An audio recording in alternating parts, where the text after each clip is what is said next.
আসসালামু আলাইকুম। আজকে সকাল সকাল ভোরবেলায় কিন্তু রওনা হয়েছি সেই মূলদী অঞ্চলের দিকে। আবারও সেই মূলদী অঞ্চল, যে অঞ্চলটি আমি খুবই বেশি ভয় পাই, কারণ এই অঞ্চলের মানুষ সবাই খারাপ এমন না, বাট এই অঞ্চলের মেইন ভয় পাওয়ার কারণটা হচ্ছে যে ফেরিগেট। এই ফেরিগেট নিয়ে বিশেষভাবে আলাদাভাবে আমি আরেকদিন কথা বলবো। তবে আজকে কাজে যেখানে ছিলাম সেটা হচ্ছে কাজিরাট থানা, কাজিরাট ইউনিয়নে বলতে পারেন।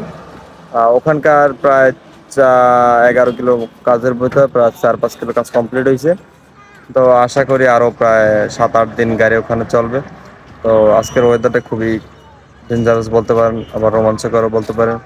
তো ইতিমধ্যে আমি রওনা হচ্ছি রাইট নাও এখন এলাকার দিকে।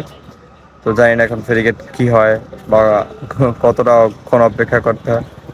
আশা করি সকলে প্রস্তুত করবেন, সবাই দোয়া করবেন।